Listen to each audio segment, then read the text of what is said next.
इस वीडियो में हमारे पास क्लास 10th के सैम्पल पेपर के सेक्शन सी से क्वेश्चन नंबर 26 है। 3 मार्क्स में पूछे जाने वाला ये क्वेश्चन है। इस वीडियो में हम ए पार्ट करेंगे, जो इसका बी पार्ट है उसे हम अगले वीडियो में कवर करेंगे, जिसका लिंक आपको इस वीडियो के डिस्क्रिप्शन में मिल जाएगा, जो पूरी प्लेलिस्ट है जिसमें सभी क्वेश्चंस हैं। ओके, तो ये क्वेश्चन है, यहाँ पे ये जो ट्राइंगल है इसके मिड पॉइंट्स यहाँ पर दिए हैं। ए बी का मिड पॉइंट ये है, ए सी का मिड पॉइंट ई है और बी सी का मिड पॉइंट डी है।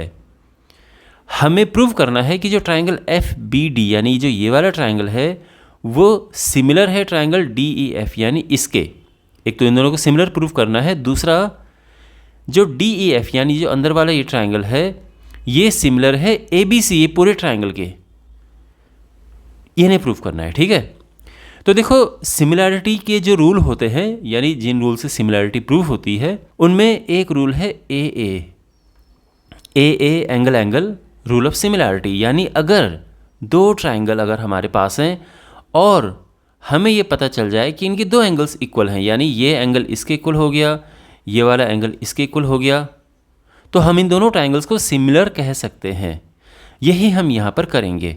इन दोनों के मतलब जिन दो ट्राइंगल्स को हमने सिमिलर प्रूव करना है उनके दो एंगल्स हम इक्वल प्रूव कर देंगे। ओके, तो ये तो हमें पता चल चुका है कि हमने क्या चीज़ लेकर आनी है सिमिलैरिटी प्रूव करने के लिए। लेकिन ये दो एंगल्स इक्वल प्रूव करें कैसे? तो देखो, आई एम श्योर आपको याद होगा मिड पॉइंट थ्योरम। उसमें क्या है कि अगर हम मिड पॉइंट्स को ज्वाइन कर दें किसी ट्राइंगल की दो साइड के, जैसे एफ ए बी का मिड पॉइंट है, ई ए सी का मिड पॉइंट है, तो अगर हम इन दोनों को आपस में ज्वाइन कर देते हैं तो ये जो थर्ड साइड है उसके पैरेलल होता है। ये मिड पॉइंट थ्योरम है ना। मिड पॉइंट थ्योरम कहो या जो converse of mid point theorem है वो आप कह सकते हैं, बट ये मिड पॉइंट थ्योरम में ही आता है। ये दोनों पैरेलल हैं।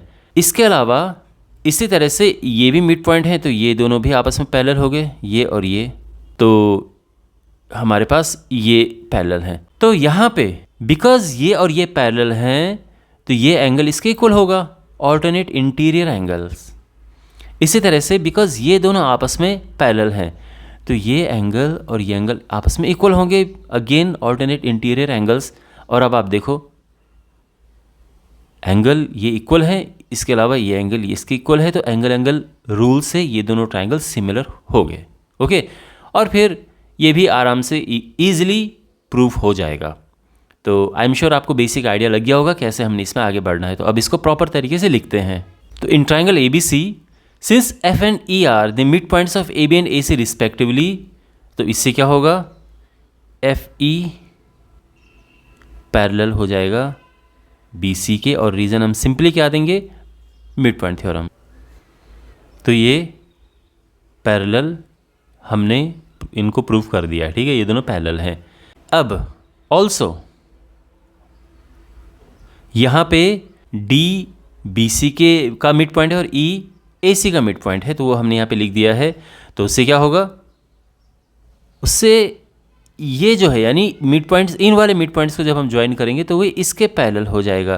तो जो डी ई है ये पैरेलल हो जाएगा बी ए के, और रीज़न यहाँ पर वही मिड पॉइंट थ्योरम।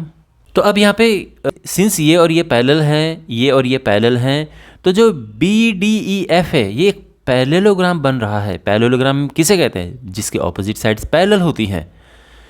लेकिन अभी फ़िलहाल ये लिखने की ज़रूरत है नहीं, ठीक है, लेकिन बाद में ज़रूरत पड़ेगी इसकी, तो ये ध्यान रखना कि ये एक पैरेललोग्राम बन रहा है। ओके, इस बात का आप ध्यान रखना। खैर, अब यहाँ पर हम आते हैं कि वापस इस पे कि in triangle F B D and D E F, यानी इन ट्राइंगल, इन दोनों में, in triangle F B D and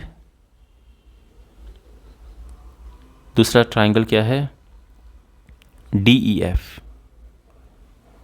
अब इन ट्राइंगल्स में तो वही जैसे जो मैंने बताया था कि ये एंगल एफ बी डी का ये वाला एंगल इसके इस वाले एंगल के इक्वल है, यानी angle B D F is equal to angle E F D, है ना। Angle B D F is equal to angle E F D, है ना ये। और ये एंगल्स क्यों इक्वल है, क्योंकि हमने ऊपर प्रूव किया है ना कि जो ये साइड्स हैं F E line segment F E और ये बी सी हमने यहाँ पे लिखा था, ये एक तो पैरेलल है, आई मीन ये बिकॉज ये पैरेलल है और इनके ऑल्टरनेट इंटीरियर एंगल्स इक्वल होते हैं जब लाइंस पैरेलल होती हैं। और इसके अलावा ये एंगल और ये एंगल इक्वल है, तो अगेन हम रीज़न वही लिखेंगे, ठीक है। पहले तो इसको लिख देते हैं, angle B F D is equal to angle E D F, और रीज़न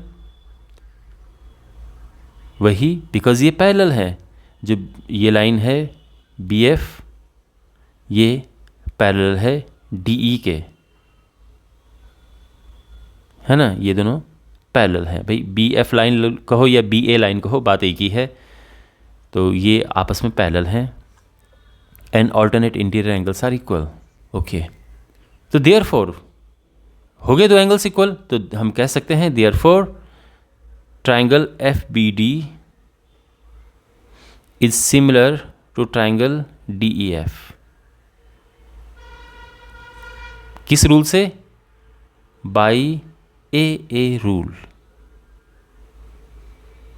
तो आई होप फर्स्ट पार्ट आपको ये समझ आ गया होगा। अब बात करते हैं इसकी। तो हमने ये प्रूफ करना है यहाँ पे, यानी ये जो अंदर वाला ट्रायंगल है डी ई एफ और ये जो पूरा वाला ट्रायंगल है ए बी सी, ओके, इन दोनों को हमने सिमिलर प्रूफ करना है। तो देखो बहुत इजीली हम सिमिलर प्रूफ कर सकते हैं इसे। पहली बात तो ये है, आप इस बात का ध्यान रखना कि ये जो है एक क्या है, ये एक पैरेललोग्राम हमने प्रूफ किया है ये। तो उससे क्या होगा, पैरेललोग्राम में ऑपोजिट एंगल्स इक्वल होते हैं, तो ये तो इक्वल हो गए हैं। इसी तरह से हम ये भी पैरेललोग्राम प्रूफ कर देंगे। कैसे भाई, ये और ये जो हैं ये तो पहले से ही पैरेलल हैं, ये तो हमने कर ही रखा है। और यहाँ पर हमने बस ये प्रूफ करना है कि ये और ये पैरेलल हैं। अगेन मिड पॉइंट थ्योरम से, जैसे भाई ये इसके पैरेलल हुआ प्रूव, ये और ये पैरेलल हुए, ये वैसे ये और ये भी पैरेलल हैं। तो उससे क्या होगा कि अब देखो, अब ये शेप देखो, ये जो क्वाड्रिलेटरल है इसके ऑपोजिट साइड्स पैरेलल हैं, तो इस वजह से ये एक पैरेललोग्राम है। और अगेन क्या होगा, पैरेललोग्राम में क्या होता है, ऑपोजिट एंगल्स इक्वल होते हैं। तो हो गए ना, एक एंगल ये है, ये एंगल आपस में इक्वल हैं और ये एंगल आपस में इक्वल हैं, तो क्या होगा, दो एंगल्स इक्वल हो गए हैं, तो ये सिमिलर हो गया है। अब आप समझ गए कैसे हम इसमें आगे बढ़ेंगे। तो इसको लिखते हैं प्रॉपरली, तो ये हम यहीं पे लिख देते हैं, ठीक है। सिंस यहाँ पे B F is parallel to D ई,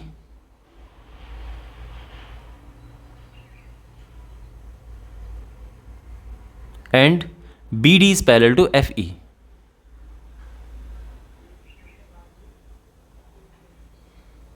और ये क्यों है, ये बिकॉज ऑलरेडी प्रूव कर रखे हैं। तो इससे क्या होगा कि B D E F is a parallelogram, और पैरेललोग्राम में क्या होता है कि ऑपोजिट एंगल्स इक्वल होते हैं। तो देयरफॉर जो एंगल डी ई एफ है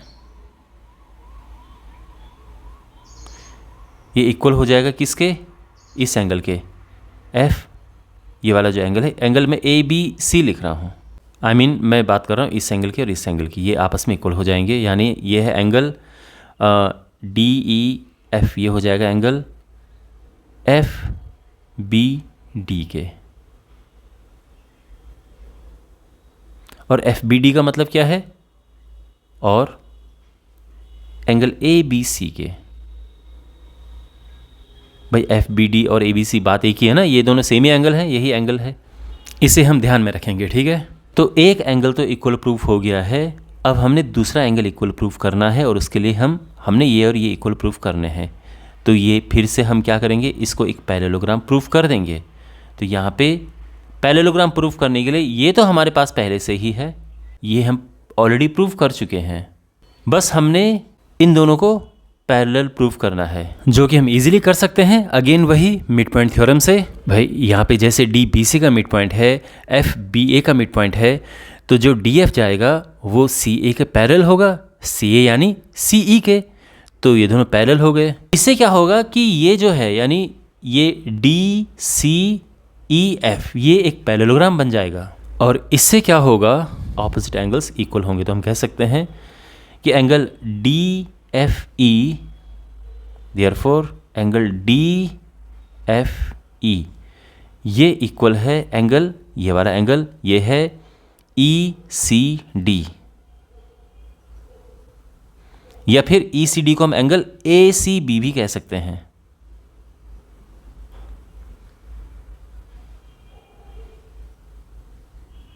ओके, अब आप देखो जो पहला वाला है उसमें क्या है कि ये एंगल इस एंगल के इक्वल है। जो दूसरा वाला है वो क्या कहता है कि ये एंगल और ये एंगल आपस में इक्वल हैं। तो जो अंदर वाला ट्रायंगल के दो एंगल हैं वो बाहर वाले ट्रायंगल के दो एंगल्स के इक्वल हो गए हैं। तो हम ये कह सकते हैं कि फ्रॉम 1 and 2 ये दोनों सिमिलर हैं ए रूल से। Triangle D E F is similar to triangle A B C A rule से। Okay, hence proved. तो आई होप आपको ये पूरा सोल्यूशन अच्छे से समझ आया होगा।